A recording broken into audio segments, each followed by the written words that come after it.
আসসালামু আলাইকুম। এখন আমরা বরফে তাপ প্রদানের লেখচিত্র বা বক্ররেখা বা তাপীয় বক্ররেখা সম্পর্কে জানব। তো এটার জন্য প্রথমে এটা বুঝতে হবে যে এই যে লেখচিত্র, এটার এই দিকটা হচ্ছে এক্স অক্ষ। তো এই দিকে দেখানো হয়েছে সময়, আর এই দিকটা হচ্ছে ওয়াই অক্ষ। এদিকে দেখানো হয়েছে তাপমাত্রা। ঠিক আছে, তুমি যদি দেখো এখানে যে -40°C তাপমাত্রা, তারপর -20, 0, 20, 40, 60 এভাবে কিন্তু বাড়তেই আছে। হ্যাঁ, তো এটা তুমি এখন বলতে পারো যে 0° বেশি না -20° বেশি। দেখো, 0° মানে 0, কিন্তু -20 মানে 0 থেকে আরো 20 কম। ঠিক আছে, আর -40 মানে -20 থেকে আরো 20 কম। বুঝতে পারছো? তাহলে এটা হচ্ছে সব থেকে কম, তারপর এটা তার থেকে একটু বেশি, তার থেকে এটা একটু বেশি, তার থেকে এটা একটু বেশি, তার থেকে এটা একটু বেশি, এভাবে চলে যাবে। হ্যাঁ, তাহলে সব থেকে কম এটা, তার থেকে এগুলো একটু একটু করে বেশি। হ্যাঁ, এই জিনিসটা আগে বুঝো। এরপরে আরেকটা জিনিস বুঝো যে বরফে তাপ দিলে পানিতে পরিণত হয়, তারপর পানিতে তাপ দিলে জলীয় বাষ্পে পরিণত হয়। এখন প্রশ্ন হচ্ছে কত ডিগ্রি সেলসিয়াস তাপমাত্রায়। ঠিক আছে, বরফে তাপ দিলে 0°C তাপমাত্রায় পানিতে পরিণত হওয়া শুরু হয়, আর পানিতে তাপ দিলে 100°C তাপমাত্রায় জলীয় বাষ্পে পরিণত হওয়া শুরু হয়। এই কথাটুকু একটু মনে রাখো। এখন তুমি দেখো এখানে একটা বরফ আছে, এটা হচ্ছে বরফ। তো এই বরফটার তাপমাত্রা মনে করো -40। ঠিক আছে, -40°C। তো এই যে এখান থেকে আমরা শুরু করবো, যেহেতু -40°C এটা, তো এখান থেকে আমরা গ্রাফটা আঁকা শুরু করবো। হ্যাঁ, তো বরফটাতে তুমি তাপ দেওয়া শুরু করো। তো তাপ দিলে কি হবে? তাপমাত্রা বাড়তে থাকবে, তাপমাত্রা বাড়তে থাকবে, বাড়তে বাড়তে বাড়তে বাড়তে যখন 0-র কাছাকাছি আসবে, হ্যাঁ, তাহলে তুমি এই যে এখান থেকে তাপমাত্রা যতক্ষণ বাড়বে কিনা, এভাবে যে গ্রাফটা এভাবে আগাতে থাকবা, 0 এ পর্যন্ত আসবা এভাবে আঁকিয়ে।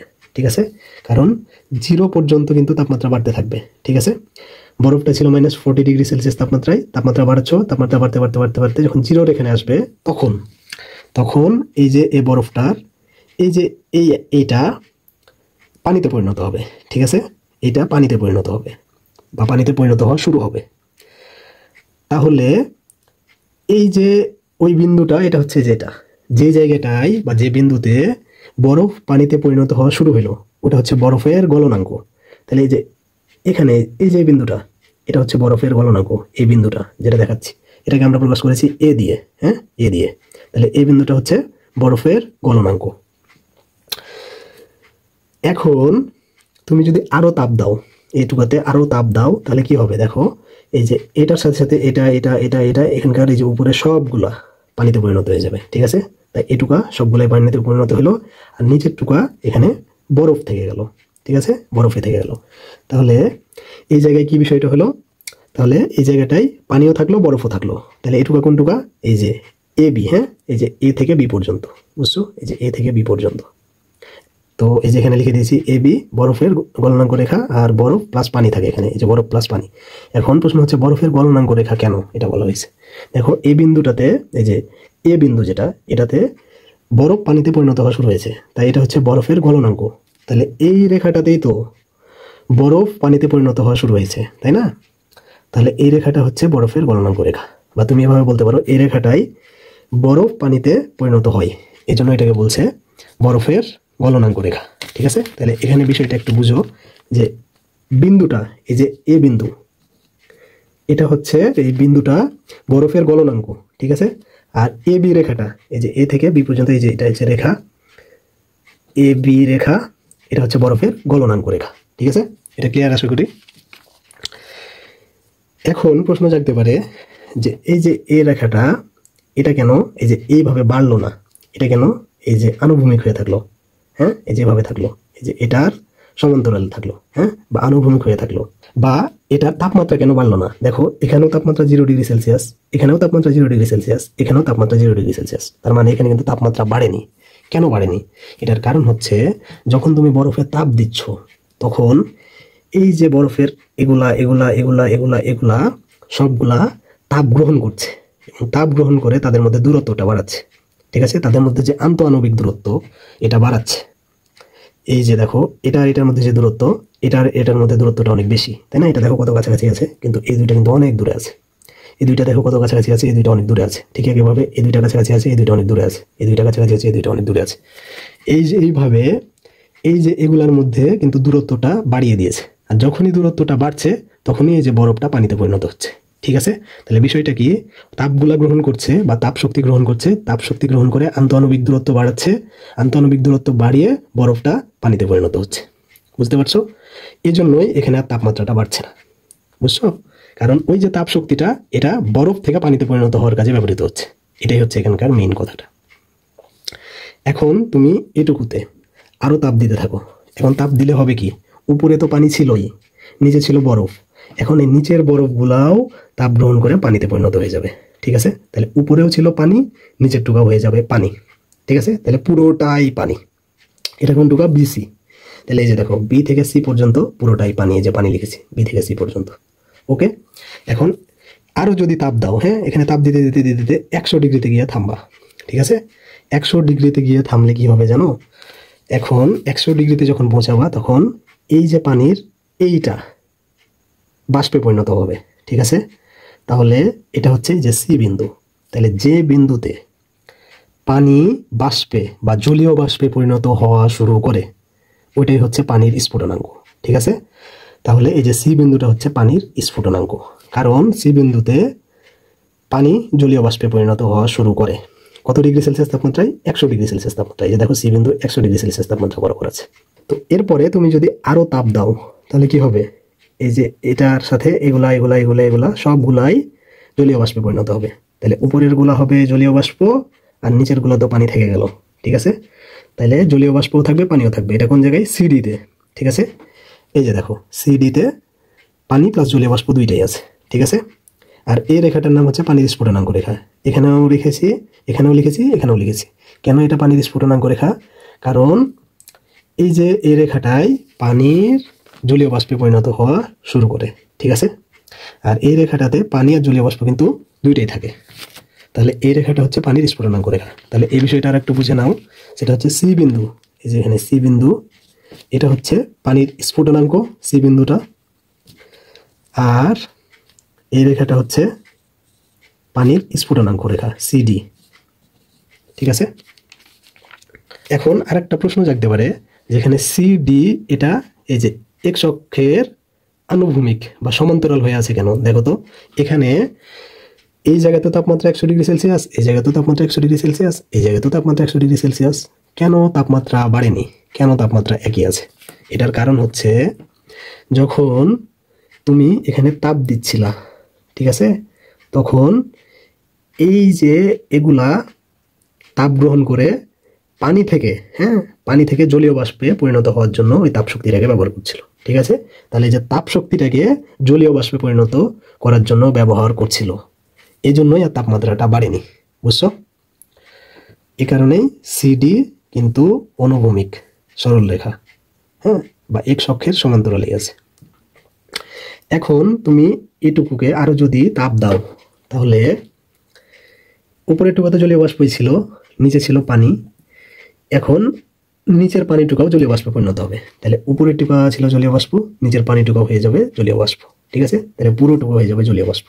তাহলে কোনটুকু, ডিই। ঠিক আছে, এই যে ডিই পুরোটুকু হয়ে যাচ্ছে জলীয় বাষ্প। তো এখন বান্দরবন ক্যান্টনমেন্ট পাবলিক স্কুল ও কলেজে একটা প্রশ্ন এসেছে গ নম্বরে, যে এ ও সি বিন্দুর ব্যাখ্যা দাও। তো এটার জন্য তোমাকে আগে বুঝতে হবে ও এ কি অবস্থায় ছিল। দেখো, ও এতে এটা কিন্তু বরফ অবস্থায় ছিল, হ্যাঁ, তো বরফটা ছিল -40 ডিগ্রি সেলসিয়াসে।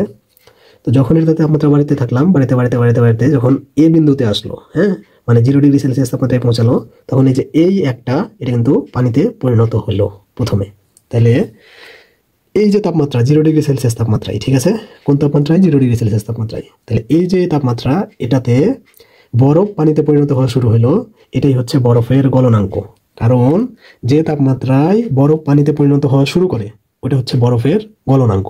ঠিক আছে, তাহলে যেহেতু এই যে এ বিন্দুতে এসে, হ্যাঁ, বরফ পানিতে পরিণত হওয়া শুরু হলো, তাহলে এই বিন্দুটা হচ্ছে বরফের গলনাঙ্ক, আর এটা হচ্ছে 0 ডিগ্রি সেলসিয়াস তাপমাত্রায়। ঠিক আছে, এই যে এটা 0 ডিগ্রি সেলসিয়াস তাপমাত্রায়, তাহলে এই বিন্দুটা হচ্ছে বরফের গলনাঙ্ক। আর এরপরে সি বিন্দুর ব্যাখ্যার জন্য দেখো এখানে বিসি। তো বিসিতে কি ছিল, দেখো পানি, এই যে এখানে পানি লেখা আছে, তো এখানে ছিল পানি। তো যখন এই যে এখানে পানিতে তাপ দিতে আসো, যখন এটা 100 ডিগ্রি সেলসিয়াসে পৌঁছাবে, তখন এই যে পানির এই একটা জলীয় বাষ্পে পরিণত হওয়া শুরু হবে, এই যে একটা, ঠিক আছে, জলীয় বাষ্পে পরিণত হওয়া শুরু হবে। তো এটাকে বলা হচ্ছে পানির স্ফুটনাঙ্ক। এটা হচ্ছে 100°C তাপমাত্রায়। তাহলে যে তাপমাত্রায় পানি জলীয় বাষ্পে পরিণত হতে শুরু করে ওটা হচ্ছে পানির স্ফুটনাঙ্ক। তাহলে এখানে এই যে সি বিন্দু এটাতে আসার সাথে সাথে পানির এই যে একটা জলীয় বাষ্পে পরিণত হতে শুরু করে, তাই এই যে সি বিন্দুটা হচ্ছে পানির স্ফুটনাঙ্ক। এভাবে ব্যাখ্যা দিয়ে দেবা। এটা হচ্ছে 100°C তাপমাত্রা। এরপরের প্রশ্ন হচ্ছে ঘ নম্বরে এবি ও সিডি অংশের তাৎপর্য ব্যাখ্যা করো। তাহলে এবি হচ্ছে এটুকু আর সিডি হচ্ছে এটুকু। এখানে আসলে জানতে চেয়েছে মেনলি যে এবি এই অংশটুকুতে তাপমাত্রা কেন বাড়লো না, আর এবি এটাকে কেন বরফের গলনাঙ্ক রেখা বলা হয়েছে, আর এটাতে কেন বরফ আর পানি আছে। ঠিক আছে। আর সিডি অংশে জানতে চেয়েছে যে এই রেখাটাকে কেন পানির স্ফুটনাঙ্ক রেখা বলা হয়, এটাতে কেন তাপমাত্রা আর বাড়লো না, আর এটাতে কেন পানি আর জলীয় বাষ্প থাকে। এটুকু ব্যাখ্যা দিলেই হবে। হ্যাঁ, তাহলে তুমি যদি আগে দেখো যে এই জায়গাটুকু ও এতে বরফ হয়েছিল, হ্যাঁ, -40°C তাপমাত্রায় হতে হতে যখন 100°তে আসলো তখন কিন্তু এটা পানিতে পরিণত হওয়া শুরু হলো। ঠিক আছে। তারপরে এই যে এখানে তাপ দিতে দিতে অনেকগুলা কিন্তু পানিতে পরিণত হইলো। ঠিক আছে। যে উপরের কয়টা কিন্তু পানিতে পরিণত হইলো আর নিচের গুলা কিন্তু বরফে থাকলো। ঠিক আছে। তাই এই যে এবি এই জায়গাটুকুতে কিন্তু পানি আর বরফ দুইটাই আছে। যে দেখো পানিও আছে বরফও আছে। আর যেহেতু এই যে এই 0°C তাপমাত্রায় বরফটা কিন্তু পানিতে পরিণত হওয়া শুরু হইলো, বললাম না এই যে বরফটা কিন্তু পানিতে পরিণত হওয়া শুরু হইলো, তাই এই যে এই তাপমাত্রাটা হচ্ছে বরফের গলনাঙ্ক। ঠিক আছে। বরফ পানিতে পরিণত হওয়া শুরু হয়েছে, এটা হচ্ছে বরফের গলনাঙ্ক। আর যেহেতু এ থেকে বি পর্যন্ত একটা রেখা, তাই এটা হচ্ছে বরফের গলনাঙ্ক রেখা। আগে তো বললাম এই যে এখানে এ থেকে বি পর্যন্ত এই রেখাটা হচ্ছে বরফের গলনাঙ্ক রেখা, এই রেখাটুকু। ঠিক আছে। যেখানকার এই রেখাটুকু। আর এখানে তাপমাত্রাটা বাড়েনি, দেখো এখানেও 0°C, এখানেও 0°C, এখানেও 0°C। এটার কারণটা কি? কারণটা হচ্ছে দেখো যখন এই যে তাপ দিচ্ছিলাম তখন এই যে এইটা আর এইটার মধ্যে এই যে দূরত্বটা বাড়িয়ে দিয়েছে, ওই তাপ শক্তিটাকে গ্রহণ করেছে এবং তাপ শক্তিটা গ্রহণ করে এই দুইটার দূরত্ব বাড়াইছে।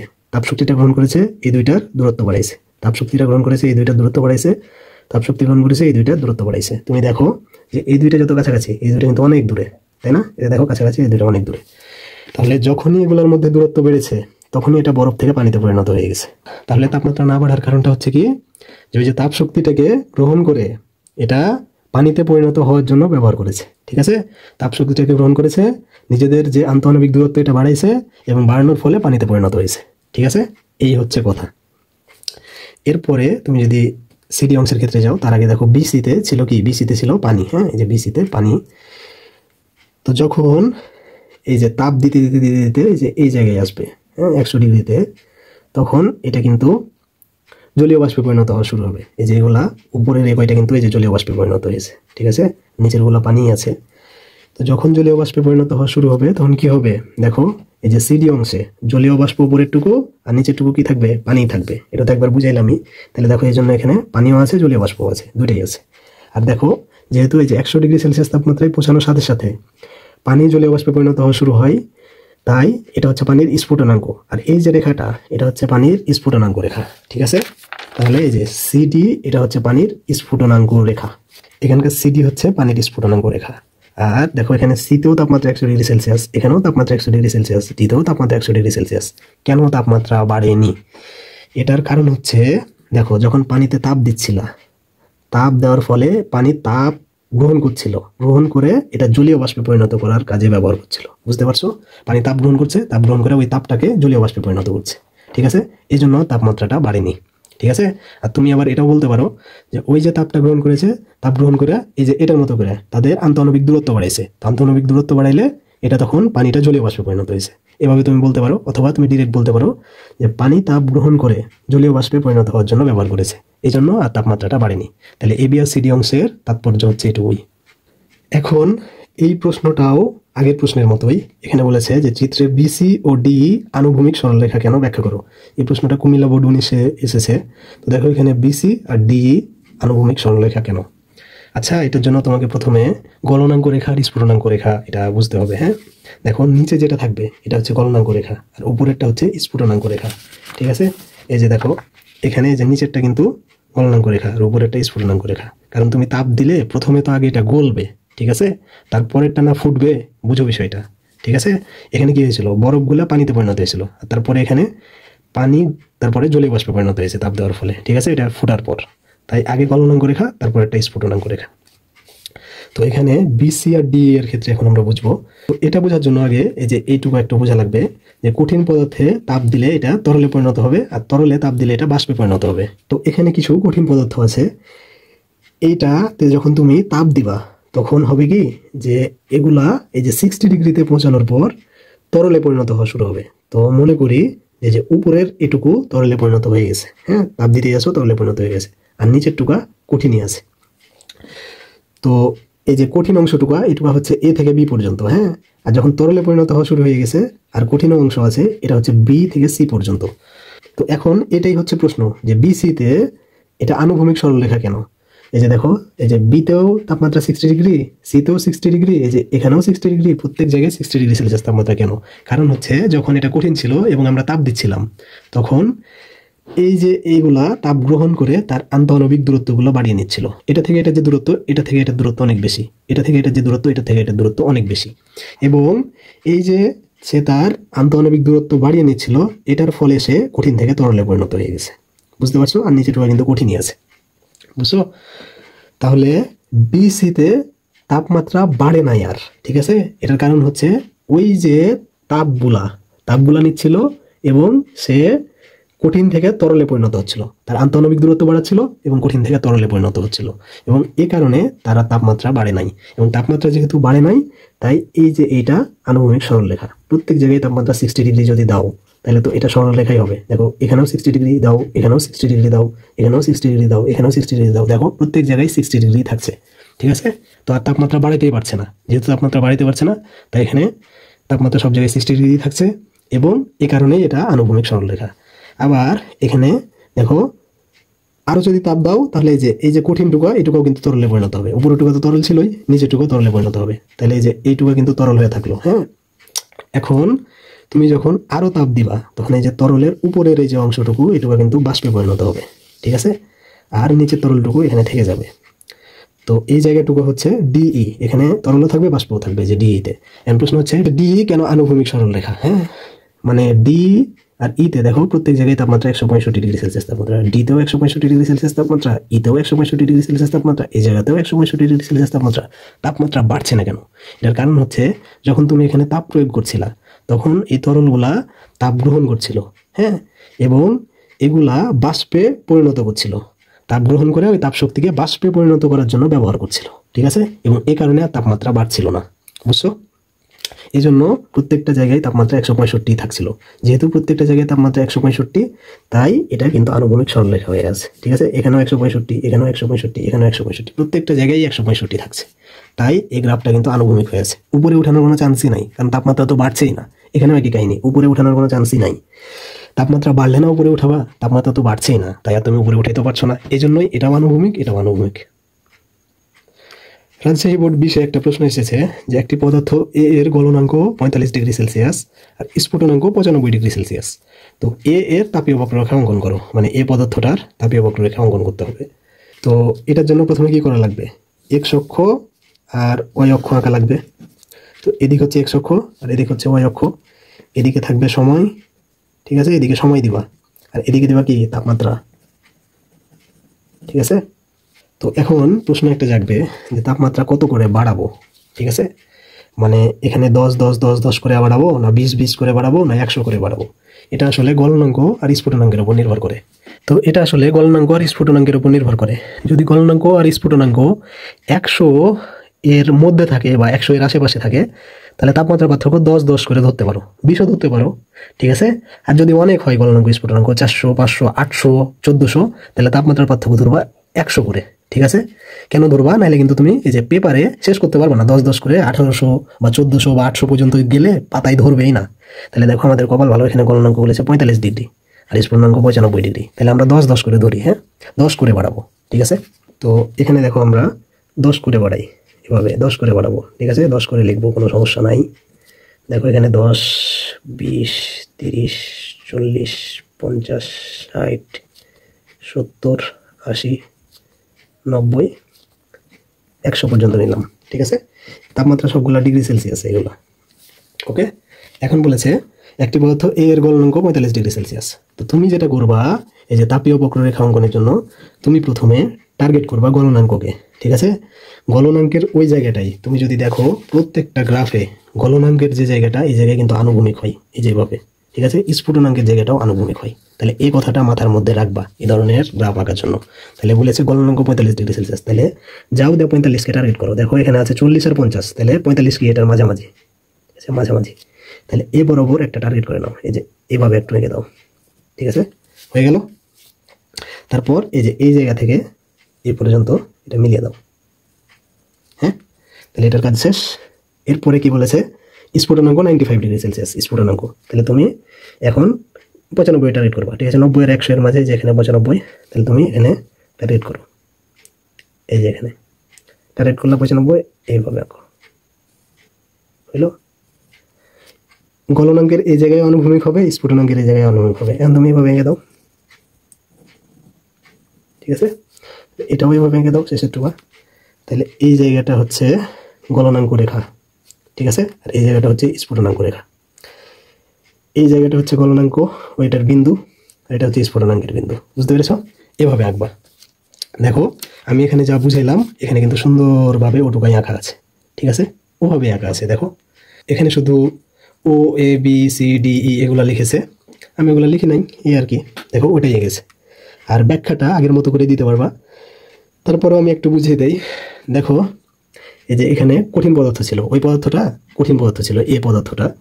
তো মনে করি তাপমাত্রা ছিল যে এখানে 0°C, এখানে কিন্তু 0, 10-এর নিচে এটা কিন্তু 0, হ্যাঁ, 0°C। তো এটাতে তাপ দিতে দিতে দিতে দিতে যখন এই যে এখানে 45°তে পৌঁছাবে, এই যে এটা 45, ঠিক আছে? 40 আর 50-এর মাঝে এটা 45, তখন এটার এই যে এ একটা তরলে পরিণত হওয়া শুরু হবে, ঠিক আছে? এটাই হচ্ছে তার গলনাঙ্ক, ঠিক আছে? তো আরও যখন তাপ দিবা তখন এই যে উপরের কয়টা তরলে পরিণত হয়ে যাবে, এই যে এটুকু তরলে পরিণত হবে, আর নিচের টুকু কিন্তু কঠিনই থাকবে। তাহলে এই জায়গাটুকুতে তরল আর কঠিন দুই অবস্থায় থাকবে, হ্যাঁ? এ আর বি এ রেখাটা হবে গলনাঙ্ক রেখা, ঠিক আছে? তাহলে এই যে এ এটা হচ্ছে গলনাঙ্ক, আর এ আর বি এটা হচ্ছে গলনাঙ্ক রেখা। বুঝতে পারলা? এ আর বি হচ্ছে গলনাঙ্ক রেখা। আর এখানে তাপমাত্রা কেন বাড়লো না? ওই যে একই কারণ, যে এখানে তুমি যখন তাপ দিবা তখন এগুলা আন্তঃআণবিক দূরত্ব বাড়াবে, ঠিক আছে? ওই তাপ শক্তিটাকে কাজে লাগাবে, আন্তঃআণবিক দূরত্ব বাড়াবে, আন্তঃআণবিক দূরত্ব বাড়লে কঠিনটা তরলে পরিণত হবে। বুঝতে পারছো? এই জন্য আর এখানে তাপমাত্রা বাড়বে না। এই জায়গায় 45°C, এই জায়গায় 45°C থাকবে, ঠিক আছে? এরপরে আরও তাপ দাও, তাপ দিলে এই যে কঠিন টুকাও তরলে পরিণত হবে। উপরে তরল ছিল, নিচের কঠিন টুকাও তরলে পরিণত হলো, তার মানে পুরোটা তরল। এটুকু হচ্ছে যে বিসি। এরপরে তুমি যখন তাপ দিতে দিতে দিতে দিতে যে 95°তে পৌঁছাবা, হ্যাঁ, তখন এই যে এইটা বাষ্পে পরিণত হবে, ঠিক আছে? বাষ্পে পরিণত হওয়া শুরু হবে। তাহলে এটা হচ্ছে স্ফুটনাঙ্ক, ঠিক আছে? সি, এটা হচ্ছে স্ফুটনাঙ্ক। তো এটাতে তুমি যখন আরও তাপ দিবা তখন এই যে উপরের তরলটুকা বাষ্পে পরিণত হবে, নিচের তরলটুকা এখানে থেকে যাবে। তাহলে এই সি থেকে ডি পর্যন্ত বাষ্প তরল দুইটাই থাকবে। আর এই রেখাটা হবে স্ফুটনাঙ্ক রেখা, ঠিক আছে? তাহলে এই যে এখানে সি বিন্দুটা, তাহলে এখানে সি বিন্দুটা হচ্ছে স্ফুটনাঙ্ক, আর সিডি এই যে সি থেকে ডি পর্যন্ত এটা হচ্ছে স্ফুটনাঙ্ক রেখা, ঠিক আছে? এরপরে তুমি যদি আরও তাপ দাও তাহলে যে নিচের তরলটুকা বাষ্পে পরিণত হবে, উপরে টুকা তো বাষ্প ছিল, নিচের তরলটুকা বাষ্পে পরিণত হবে। এটা হচ্ছে ডিই, ঠিক আছে?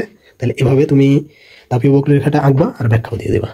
তো এখন আমরা জলীয় বাষ্পকে শীতলীকরণের লেখচিত্র বা শীতলীকরণের বক্ররেখা সম্পর্কে জানবো। তো এটার জন্য প্রথমে যে এই দিকটা হচ্ছে এক্স অক্ষ, এটা বুঝে নিতে হবে। আর এই দিকটাতে সময় বোঝানো হয়েছে, হ্যাঁ? এই দিক হচ্ছে ওয়াই অক্ষ, এইদিকে আছে তাপমাত্রা, হ্যাঁ? নিচ থেকে উপরের দিকে গেলে তাপমাত্রা বাড়ে।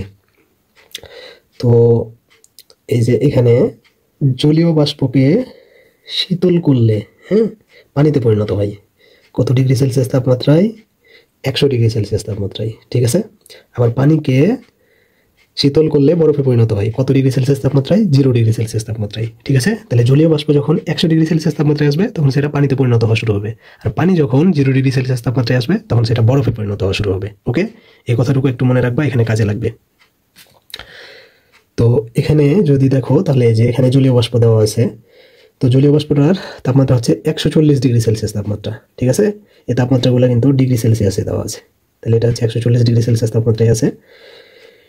তো এটাকে তুমি শীতল করতে থাকো বা ঠান্ডা করতে থাকো। তো শীতল করতে করতে বা ঠান্ডা করতে করতে যখন এটা 100 ডিগ্রি সেলসিয়াসের এখানে চলে আসবে, ঠিক আছে, যখন এখানে আসা শুরু হবে, যখনই চলে আসবে তখনই জলীয় বাষ্পটা পানিতে পরিণত হওয়া শুরু হবে, ঠিক আছে। তো আরও যখন শীতল করবা তখন এই যে এগুলা মনে করো এই যে উপরের এগুলা পানিতে পরিণত হয়ে গেলো, আর নিচের যে জলীয় বাষ্পগুলো ছিল এগুলা জলীয় বাষ্পই থাকলো। তাহলে ব্যাপারটা কি হলো, শীতল করতেই থাকলা, উপরে জলীয় বাষ্পগুলা পানিতে পরিণত হলো, আর নিচের জলীয় বাষ্পগুলা জলীয় বাষ্পই থাকলো, ঠিক আছে। তাহলে জলীয় বাষ্প পুরাটুকু ছিল কোনটুকু, এ থেকে বি পর্যন্ত, যে দেখো এ বি, ঠিক আছে, এটুকু ছিল জলীয় বাষ্প। আর যেমনি বিতে আসলো তখনই জলীয় বাষ্পটা পানিতে পরিণত হওয়া শুরু হলো। তাহলে এই যে বি থেকে সি পর্যন্ত পানিও থাকলো, জলীয় বাষ্পও থাকলো, ঠিক আছে, জলীয় বাষ্পও থাকলো, পানিও থাকলো। এই যে দেখো বিসি জলীয় বাষ্প প্লাস পানি, এই দেখো বিসিতে থাকলো জলীয় বাষ্প, পানিও, দুইটাই থাকলো, হ্যাঁ। এরপরে যখন এটুকুকে আরো শীতল করবা বা আরো ঠান্ডা করবা, তখন উপরের পানিটুকু তো পানিই আছে, কিন্তু নিচের জলীয় বাষ্পটুকুও পানিতে পরিণত হবে। তাহলে পুরাটুকুই পানিতে পরিণত হয়ে গেল। এটা কোনটুকু, এর পরেরটুকু সিডি, এই যে দেখো সিডি পুরোটাই পানি লেখাই আছে। এরপরে পানিকে যখন আরো তাপ কমাতে থাকবা তখন এই যে এখানকার এগুলা বরফে পরিণত হবে, ঠিক আছে। তাহলে উপরের টুকা বরফে পরিণত হইলো, আর নিচের টুকা কিন্তু এখানে পানি থাকলো, ঠিক আছে। তাহলে এটুকা কোন টুকা, সিডি এর পরের অংশ, এই যে ডিই, এখানে থাকবে বরফ প্লাস পানি, ঠিক আছে, এই যে ডিই বরফ প্লাস পানি, যেখানে বরফ প্লাস পানি বা পানি প্লাস বরফ যা খুশি তাই লেখো। এরপরে যখন এই যে তাপমাত্রা আরো কমাবা তখন উপরের টুকা তো বরফই ছিল, নিচের এই পানিটুকাও বরফে পরিণত হবে। এটুকু হচ্ছে ইআরএফ। এখন এই যে এখানে একটা উদ্দীপক দেওয়া আছে, তারপর বলেছে উদ্দীপকের বি বিন্দু থেকে ই বিন্দু পর্যন্ত তাপমাত্রার সাথে বস্তুর অবস্থার পরিবর্তন ব্যাখ্যা করো। এই যে এটা হচ্ছে বি বিন্দু আর এটা হচ্ছে ই বিন্দু, তার মানে এই জায়গা থেকে এই জায়গা পর্যন্ত তাপমাত্রার সাথে বস্তুর অবস্থার পরিবর্তন ব্যাখ্যা করতে হবে, এইখান থেকে এ পর্যন্ত। তো এই প্রশ্নটা বরিশাল বোর্ড 17 সালে এসেছিল। এখন আমরা এটা সমাধান করব। তো এই যে এটার মতো করে আমরা এখানে কিন্তু ওটাই এঁকেছি চিত্র, কিন্তু বোঝানোর জন্য আমরা এখন এগুলা ব্যবহার করব। ওকে, কিভাবে এটা আঁকলাম আর তাপমাত্রার যে পরিবর্তনটা এটা আমরা এখন ব্যাখ্যা করব। তো এখানে মনে করো 2000 ডিগ্রি সেলসিয়াস তাপমাত্রায়, হ্যাঁ, এখানে 2000 ডিগ্রি সেলসিয়াস তাপমাত্রায় বাষ্প আছে, হ্যাঁ, বাষ্প আছে। এখন বাষ্পটাকে তুমি শীতল করবা বা ঠান্ডা করবা, তাহলে কি হবে, তাহলে এই যে উপরের এই অংশটুকা তরলে পরিণত হবে, হ্যাঁ, আর নিচের টুকা মনে করো যে বাষ্প হয়ে থাকবে, ঠিক আছে।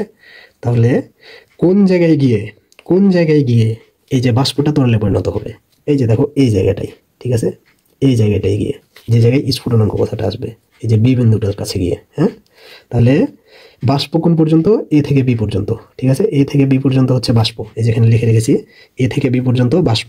আর বিতে গিয়ে তখন এই যে বাষ্পটা এটা তরলে পরিণত হওয়া শুরু হবে, ঠিক আছে। তাহলে বি থেকে সি পর্যন্ত পুরোটাই থাকবে তরল আর বাষ্প, কারণ তাপমাত্রা কমানোর সাথে সাথে কিছু বাষ্প তরলে পরিণত হয়েছে আর কিছু বাষ্প বাষ্পই থেকে গেছে। ওকে, তাহলে বি থেকে সি পর্যন্ত বাষ্পও থাকবে তরলও থাকবে, এই যে দেখো বিসিতে বাষ্পও দিয়েছি তরলও দিয়েছি। ওকে, এরপর যদি আরো তাপমাত্রা কমানো যায় বা আরো ঠান্ডা করা যায় বা আরো শীতল করা যায় তাহলে কি হবে, তরলটুকু তরল থাকবে আর নিচের বাষ্পটুকুও তরল হয়ে যাবে, তার মানে পুরাটুকুই তরল হয়ে যাবে। তাহলে এর পরে কি আছে, বিসি এর পরে সিডি, তাহলে সিডি এ পুরাটুকুই তরল, ঠিক আছে। এরপরে যদি আরো শীতল করা যায় তাহলে কি হবে, তাহলে এখানকার তরলগুলা কঠিনে পরিণত হবে, ঠিক আছে, কঠিনে পরিণত হবে, আর নিচের তরলগুলা তরলই থাকবে, ঠিক আছে, নিচের এই যে তরলটুকু তরলই থাকবে। তাহলে সিডি এর পরে কোন অংশটুকু, এই যে ডিই, এটুকুতে কঠিনও থাকবে তরলও থাকবে, এই যে দেখো ডিই তে কঠিনও আছে তরলও আছে, ঠিক আছে। এরপরে যদি আরো শীতল করো বা আরো ঠান্ডা করো তাহলে কঠিনটুকু তো কঠিনই আছে, কিন্তু তরলটুকুও কঠিন হয়ে যাবে, ঠিক আছে। তাহলে এরপরে যেটুকু থাকবে পুরাটাই কঠিন, তাহলে এই পুরাটাই কিন্তু কঠিন, কারণ এটুকু কঠিন ছিল আর এই তরলটাও কঠিন হয়ে গেল, তাহলে পুরাটাই কঠিন, এটা হচ্ছে ইএফ, ঠিক আছে। কিন্তু তোমার তো দরকার বি থেকে ই পর্যন্ত, ঠিক আছে, তাই এটুকার ব্যাখ্যা দিলেই চলবে। এখন আমরা ঊর্ধ্বপাতিত পদার্থের বা উদ্বায়ী পদার্থের তাপীয় বক্ররেখা সম্পর্কে জানবো। তো আগে জানি যে ঊর্ধ্বপাতিত পদার্থ বা উদ্বায়ী পদার্থটা কি। তো যে সকল পদার্থকে তাপ প্রদান করলে কঠিন থেকে বাষ্পে সরাসরি পরিণত হয়। হ্যাঁ, আবার শীতল করলে বা ঠান্ডা করলে বাষ্প থেকে সরাসরি কঠিনে পরিণত হয়। ওই সকল পদার্থ হচ্ছে ঊর্ধ্বপাতিত পদার্থ বা উদ্বায়ী পদার্থ। মানে মনে করো এটা একটা ঊর্ধ্বপাতিত পদার্থ, এটাকে তাপ দিবা, সরাসরি এটা বাষ্প হয়ে যাবে, মাঝে তরল হবেই না, তরল হবে না, ঠিক আছে, কঠিন থেকে সরাসরি বাষ্প। আবার মনে করো যে ওই বাষ্পটাকে তুমি শীতল করবা, তাহলে বাষ্পটা সরাসরি কঠিন হয়ে যাবে, তরল হবেই না, ঠিক আছে, তরল দশাটা এটা আর নাই। তো এখানে কিছু ঊর্ধ্বপাতিত পদার্থ বা উদ্বায়ী পদার্থের উদাহরণ আছে। দেখো এখানে আছে নিশাদল বা অ্যামোনিয়াম ক্লোরাইড বা NH4Cl, ঠিক আছে, যাই বলুক একটাই জিনিস, নিশাদল যা, অ্যামোনিয়াম ক্লোরাইড তা, NH4Cl তাই, একই কথাই, যাই বলুক একই।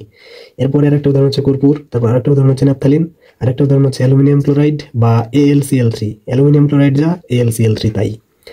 এরপরের উদাহরণ হচ্ছে আয়োডিন বা I2, আয়োডিন যা, I2O তা, ঠিক আছে। তারপরের উদাহরণ হচ্ছে কঠিন কার্বন ডাইঅক্সাইড বা CO2S, কঠিন কার্বন ডাইঅক্সাইড যা, CO2S তা, CO2 মানে হচ্ছে কার্বন ডাইঅক্সাইড, আর S মানে হচ্ছে সলিড, সলিড মানে হচ্ছে কঠিন, তার মানে কার্বন ডাইঅক্সাইড কঠিন, তার মানে হচ্ছে কঠিন কার্বন ডাইঅক্সাইড, ঠিক আছে। এতগুলোর মধ্যে সব থেকে বেশি পরীক্ষায় যেগুলো আসে সেটা হচ্ছে যে এটা প্রথমটা নিশাদল, অ্যামোনিয়াম ক্লোরাইড বা NH4Cl, তারপর আয়োডিন বা I2 এটাও অনেক আসে, আর কঠিন কার্বন ডাইঅক্সাইড বা CO2S এটাও অনেক আসে। এই তিনটা কিন্তু মনে রাখবা উদাহরণ, ঠিক আছে। তো এখন আমরা কার্বন ডাইঅক্সাইড, সলিড বা কঠিন কার্বন ডাইঅক্সাইড এর তাপীয় বক্ররেখা কিরূপ হবে এটা বিশ্লেষণ করব। হ্যাঁ, এখানে CO2 এটার এপাশে S আছে, S মানে হচ্ছে সলিড, সলিড মানে হচ্ছে কঠিন, তার মানে কঠিন কার্বন ডাইঅক্সাইডের তাপীয় বক্ররেখাটা বিশ্লেষণ করব। এটা কুমিল্লা বোর্ড 19 সালে এসেছে। তো এটার জন্য প্রথমে এই যে এই গ্রাফটার এই দিকটা হচ্ছে x অক্ষ, এই দিকে থাকবে সময়, আর এই দিকটা হচ্ছে y অক্ষ, এই দিকে থাকবে তাপমাত্রা ডিগ্রি সেলসিয়াসে। হ্যাঁ, এটুকু আগে এঁকে নিতে হবে। এরপরে মনে করো এখানে কঠিন কার্বন ডাইঅক্সাইড রাখা আছে। হ্যাঁ, তো তুমি এখানে তাপ দিতে থাকবা। তো তাপ দিতে থাকলে কি হবে, এক সময় গিয়ে এই যে কঠিন কার্বন ডাইঅক্সাইডগুলা এটার যে কোনো একটা, এই যে এখানে তো আছে অনেকগুলো, হ্যাঁ, এগুলোর যে কোনো একটা প্রথমে বাষ্পে পরিণত হওয়া শুরু হবে, কারণ কঠিন কার্বন ডাইঅক্সাইড হচ্ছে ঊর্ধ্বপাতিত পদার্থ।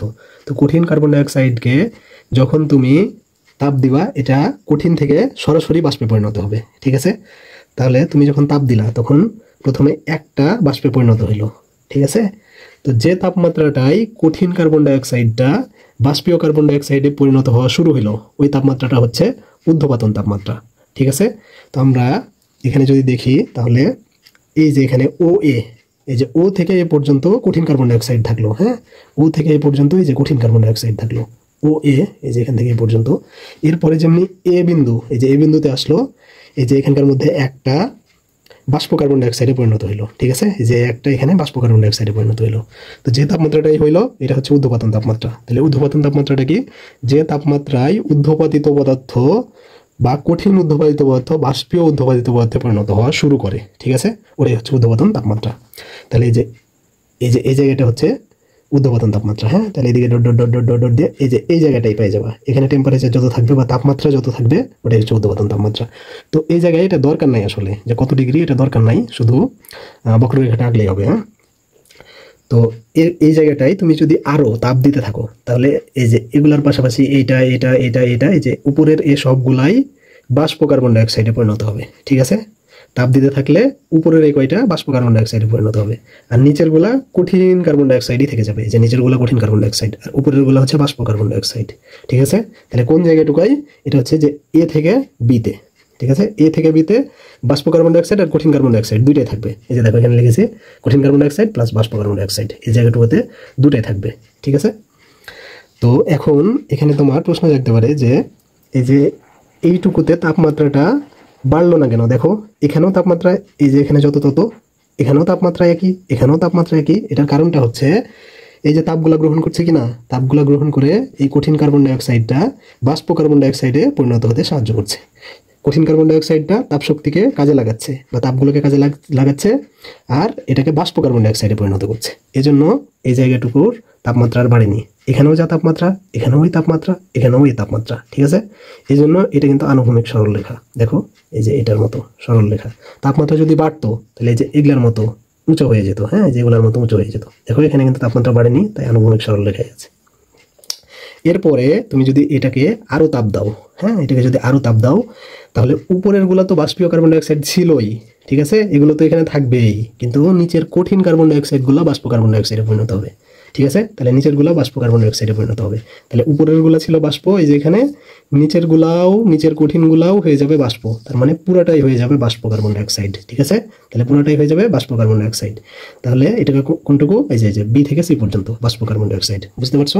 এটুকুই হচ্ছে তাপীয় বক্ররেখার ব্যাখ্যা। তো এখন আমরা আয়োডিন বা I2 এর শীতলীকরণ বক্ররেখা সম্পর্কে জানবো। তো এটার জন্য প্রথমে এই দিকটাকে ধরে নিতে হবে x অক্ষ, এদিকে থাকবে সময়, আর এই দিকটা হচ্ছে y অক্ষ, এদিকে থাকবে তাপমাত্রা। তো মনে করো এই যে এইটুকু হচ্ছে বাষ্প আয়োডিন, হ্যাঁ। তো এই বাষ্প আয়োডিনটাকে যদি তুমি শীতল করতে থাকো বা ঠান্ডা করতে থাকো, তখন একটা জায়গায় গিয়ে বা একটা তাপমাত্রায় গিয়ে এটা কঠিনে পরিণত হওয়া শুরু হবে। কেন কঠিনে পরিণত হওয়া শুরু হবে? কারণ আয়োডিন হচ্ছে ঊর্ধ্বপাতিত পদার্থ। তো ঊর্ধ্বপাতিত পদার্থকে শীতল বা ঠান্ডা করলে এটা বাষ্প থেকে সরাসরি কঠিনে পরিণত হয়, ঠিক আছে। তাহলে মনে করো যে এই জায়গাটায় বাষ্প আয়োডিন ছিল, হ্যাঁ, এই জায়গাটায়। তাহলে এইখান থেকে এই যে এই পর্যন্ত বাষ্প আয়োডিনই থাকবে, ঠিক আছে। এ থেকে বি পর্যন্ত বাষ্প আয়োডিনই থাকবে, হ্যাঁ, এই যে বাষ্প আয়োডিনই থাকবে বি পর্যন্ত, এ থেকে বি পর্যন্ত। কিন্তু যখন এটাকে আরো শীতল করা শুরু করলা, তখন বি বিন্দুটাতে এসে বাষ্প আয়োডিন কঠিন আয়োডিনে পরিণত হওয়া শুরু হইলো। তারপরে যখন আরো শীতল করলা, তখন মনে করো এই যে উপরের বাষ্প আয়োডিনটুকু কঠিন আয়োডিনে পরিণত হইলো, আর নিচের বাষ্প আয়োডিনটুকু বাষ্প আয়োডিনই থাকলো, ঠিক আছে। তাহলে এখন এই যে বি থেকে সি পর্যন্ত, হ্যাঁ, বাষ্প আয়োডিনও থাকবে, কঠিন আয়োডিনও থাকবে, ঠিক আছে। বি থেকে সি পর্যন্ত বাষ্প আয়োডিনও থাকবে, কঠিন আয়োডিনও থাকবে। তো এটুকুকে যদি আরো শীতল করতে থাকো, তাহলে উপরের কঠিন আয়োডিনটুকু তো কঠিন আয়োডিনই থাকবে, কিন্তু নিচের বাষ্পীয় আয়োডিনটুকু কঠিন আয়োডিনে পরিণত হবে, ঠিক আছে। তাহলে দেখো উপরের টুকা কঠিন ছিল, নিচের টুকাও কঠিন হয়ে গেল, তার মানে পুরোটাই কঠিন হয়ে গেল, ঠিক আছে। তাহলে পুরোটাই কঠিন আয়োডিনে পরিণত হবে। এটুকু কোনটুকু, এই যে সিডি এখানে লিখে দিয়েছি, হ্যাঁ। তাহলে সি থেকে ডি পর্যন্ত হবে কঠিন আয়োডিন। তো এখন আমরা এই যে এই প্রশ্নটা সমাধান করব। এটা রংপুর জেলা স্কুলে এসেছিল, রংপুরের রংপুর জেলা স্কুলে। তো একটি কঠিন পদার্থ এক্স এর তাপীয় বক্ররেখা দেওয়া হয়েছে, একটা কঠিন পদার্থ। তো ওটা হচ্ছে এক্স কঠিন পদার্থ, হ্যাঁ, ওটার তাপীয় বক্ররেখা এখানে দেওয়া হয়েছে। তারপর খ নাম্বার প্রশ্নে বলেছে যে এক্স পদার্থের পরিবর্তে NH4Cl ব্যবহার করলে তাপীয় বক্ররেখা কেমন হবে। তো NH4Cl এটা কিন্তু ঊর্ধ্বপাতিত পদার্থ, হ্যাঁ। এটার তাপীয় বক্ররেখাটা কেমন হবে এটা দেখাচ্ছি। তাহলে এক্স পদার্থের পরিবর্তে NH4Cl ব্যবহার করলে তাপীয় বক্ররেখাটা এরকম হবে, হ্যাঁ। এটার কারণ হচ্ছে যে NH4Cl এটা কিন্তু ঊর্ধ্বপাতিত পদার্থ। তো এটা তাপীয় বক্ররেখা বোঝার জন্য এই যে এক্স অক্ষের এদিকে সময় দেওয়া লাগবে, আর ওয়াই অক্ষের এদিকে তাপমাত্রা ডিগ্রি সেলসিয়াসে দেওয়া লাগবে। তো মনে করো এখানে কঠিন NH4Cl আছে, ঠিক আছে, কঠিন NH4Cl। তো এটাকে তুমি তাপ দিতে থাকবা।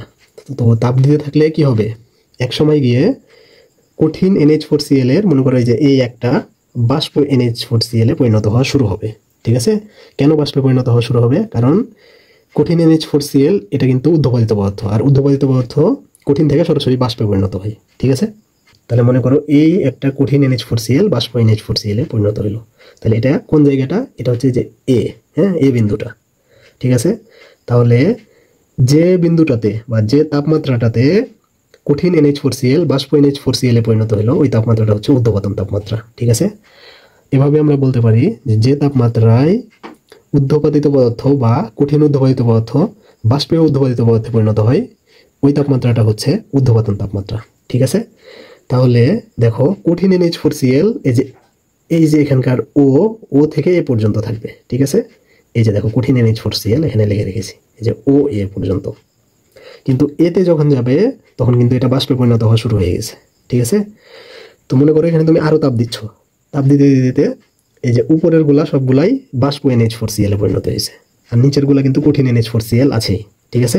তাহলে কি হইলো, উপরের গুলা বাষ্প NH4Cl আর নিচের গুলা কঠিন NH4Cl, মানে দুটাই থাকলো, ঠিক আছে। এখানে কোনটুকু, এই যে এ থেকে বি পর্যন্ত কঠিন NH4Cl ও থাকলো, বাষ্প NH4Cl ও থাকলো, ঠিক আছে। এ থেকে বি পর্যন্ত এই যে এখানে লিখে দিয়েছি এ বি, হ্যাঁ, এখানে দুইটাই থাকবে। এরপরে তুমি যদি আরো তাপ দিতে থাকো এই জায়গাটায়, তাহলে উপরের বাষ্প NH4Cl তো এখানে থাকলোই, কিন্তু নিচের যে কঠিন NH4Cl এটাও বাষ্পে পরিণত হয়ে গেল। ঠিক আছে, বাষ্প NH4Cl এ পরিণত হলো, তার মানে পুরাটাই বাষ্প NH4Cl হয়ে গেল। ঠিক আছে, পুরোটাই।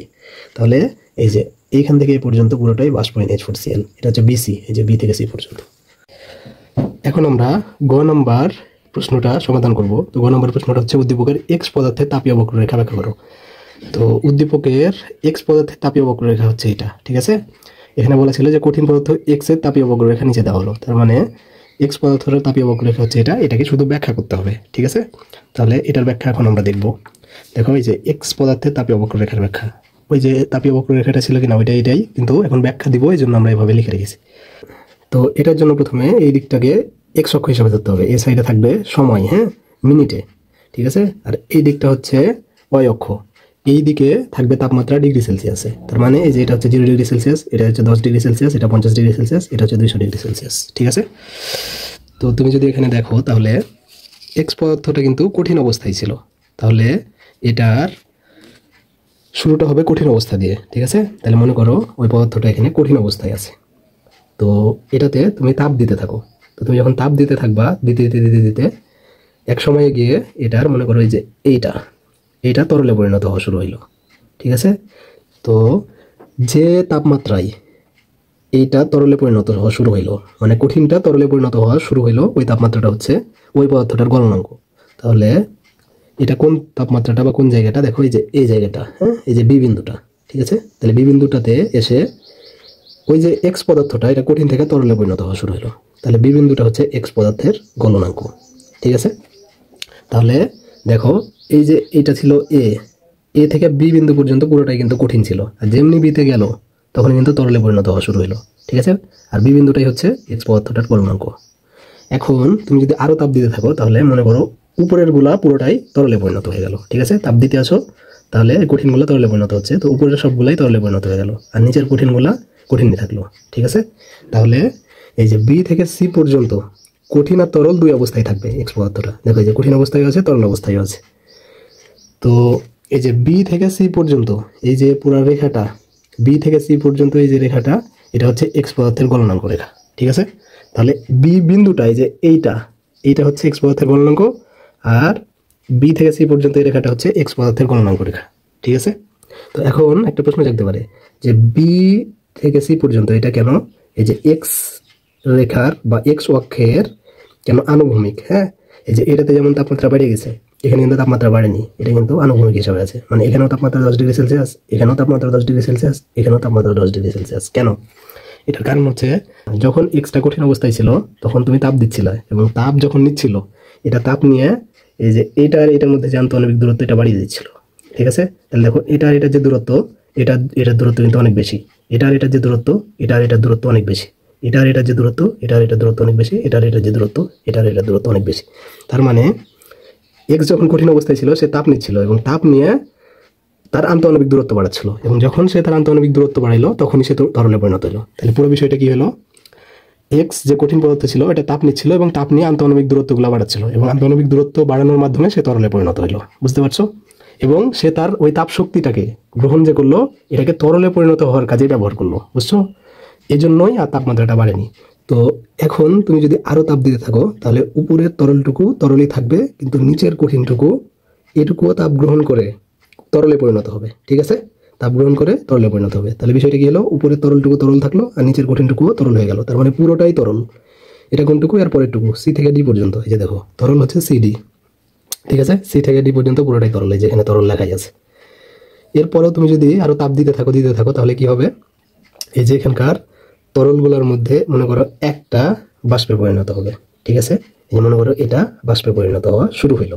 ঠিক আছে, তাহলে যে বিন্দুটাতে ওই যে তরলটা বাষ্পে পরিণত হইলো, তাহলে ওইটাই হচ্ছে এক্স পদার্থের স্ফুটনাঙ্ক। ঠিক আছে, এক্স পদার্থের স্ফুটনাঙ্ক, বা এক্স পদার্থ যে তরল অবস্থায় আছে ওইটার স্ফুটনাঙ্ক। ঠিক আছে, যে তাপমাত্রায় তরল বাষ্পে পরিণত হয় ওইটা হচ্ছে ওই পদার্থের স্ফুটনাঙ্ক। তাহলে এই তাপমাত্রাটাতে এক্স পদার্থটা বাষ্পে পরিণত হইলো। ঠিক আছে, তাহলে এই তাপমাত্রাটা হচ্ছে এক্স পদার্থের স্ফুটনাঙ্ক। ঠিক আছে, তাহলে কোন বিন্দুটা? এই যে ডি বিন্দুটা এক্স পদার্থের স্ফুটনাঙ্ক। ঠিক আছে, তো তুমি যদি আরো তাপ দিতে থাকো তাহলে উপরের পুরা তরলটুকাই বাষ্পে পরিণত হয়ে যাবে, ঠিক আছে, আর নিচের তরলটুকা কিন্তু তরলই থাকবে। তাহলে এটা কোনটুকু হয় যে ডি থেকে ই পর্যন্ত, হ্যাঁ, তাহলে বাষ্পও থাকবে তরলও থাকবে। এই যে দেখো তরল আছে বাষ্প আছে দুইটাই আছে। আর এই যে রেখাটা এটাকে বলা হবে এক্স পদার্থের স্ফুটনাঙ্ক রেখা, কারণ এই যে বিন্দুটা বা এই যে তাপমাত্রাটা এটা হচ্ছে স্ফুটনাঙ্ক, হ্যাঁ, এক্স পদার্থের স্ফুটনাঙ্ক। তাহলে এই রেখাটা হচ্ছে এক্স পদার্থের স্ফুটনাঙ্ক রেখা, ঠিক আছে। তাহলে বিষয়টা বুঝো, ডি বিন্দুটা এক্স পদার্থের স্ফুটনাঙ্ক আর ডিই রেখাটা হচ্ছে এক্স পদার্থের স্ফুটনাঙ্ক রেখা, ঠিক আছে। তো এখন আরেকটা জিনিস একটু বুঝে নেই, দেখো বি বিন্দুটা, হ্যাঁ, এটা যে ছিল এক্স পদার্থের গলনাঙ্ক, ঠিক আছে। তাহলে এখানে এক্স পদার্থটার গলনাঙ্ক কত ডিগ্রি সেলসিয়াস, দেখো এই যে জায়গায় আছে 10 ডিগ্রি সেলসিয়াস। বি বিন্দুটা আছে কোথায়, যে এ বরাবর। তাহলে এক্স পদার্থের গলনাঙ্ক হচ্ছে 10 ডিগ্রি সেলসিয়াস। আর এই যে ডি বিন্দু কি বরাবর আছে, 50 বরাবর। তাহলে এক্স পদার্থের স্ফুটনাঙ্ক তাহলে কত ডিগ্রি সেলসিয়াস, 50 ডিগ্রি সেলসিয়াস। এরপরে যদি আরো তাপ দিতে থাকো তাহলে উপরের বাষ্পগুলো তো বাষ্পই থাকবে, কিন্তু নিচের তরলগুলোও তাপটাকে গ্রহণ করে বাষ্পে পরিণত হবে। এই যে তাহলে পুরোটাই কিন্তু বাষ্পে পরিণত হবে। এটা কোনটুকু, ইএফ, এই যে ই থেকে এফ পর্যন্ত এটুকু তখন পুরোটাই বাষ্পে পরিণত হবে। তাহলে এটুকু পুরোটুকুই বাষ্প। তাহলে এটুকুই ছিল এক্স পদার্থের তাপীয় বক্ররেখার ব্যাখ্যা। এখন আমরা ঘ নম্বর প্রশ্ন সমাধান করব। বলেছে এক্স পদার্থের তাপীয় বক্ররেখার সাথে NH4Cl এর তাপীয় বক্ররেখার তুলনামূলক বিশ্লেষণ করো, ঠিক আছে। আমরা কিন্তু খ নম্বরে NH4Cl এর তাপীয় বক্ররেখা ব্যাখ্যা করেছি, আর গ নম্বরে এক্স পদার্থের তাপীয় বক্ররেখা ব্যাখ্যা করেছি। এখন এই দুইটা তুলনা করতে বলছে ঘ নম্বর প্রশ্নে। তাহলে এখন আমরা তুলনা করি। দেখো এই যে খ নম্বরে NH4Cl এর তাপীয় বক্ররেখা এটা, আর গ নম্বরের এক্স পদার্থের তাপীয় বক্ররেখা হচ্ছে এটা। এখন তুমি যদি এখানে দেখো তাহলে এই যে এক্স পদার্থটা কিন্তু কঠিন অবস্থায় ছিল, NH4Cl এটাও কিন্তু কঠিন অবস্থায় ছিল। আবার দেখো এক্স পদার্থটা বাষ্পীয় অবস্থায় ছিল, NH4Cl ও বাষ্পীয় অবস্থায় ছিল। এটুকু তো মিল, কিন্তু একটা বড় অমিল আছে। দেখো এক্স পদার্থটা, হ্যাঁ, এই যে এই জায়গাটুকুতে তরল অবস্থায় আছে, ঠিক আছে, এই যে শুধু তরল। NH4Cl কিন্তু কোনো তরল অবস্থায় নাই, দেখো এখানে কিন্তু কোনো তরল অবস্থাটা নাই, ঠিক আছে। আবার দেখো এক্স পদার্থটা কঠিন আর তরল দুই অবস্থাতেই ছিল, এখানে NH4Cl কঠিন আর তরল অবস্থায় নাই, ঠিক আছে, এটা আছে কঠিন অবস্থা আর বাষ্পীয় অবস্থায়। আবার এখানে এক্স পদার্থটা তরল আর বাষ্পীয় অবস্থায় ছিল, হ্যাঁ, একসাথে, কিন্তু এখানে NH4Cl কঠিন আর বাষ্পীয় অবস্থায় আছে, বুঝতে পারছো। তাহলে মেইন পার্থক্য হচ্ছে যে এইটুকু আর এইটুকু, ঠিক আছে।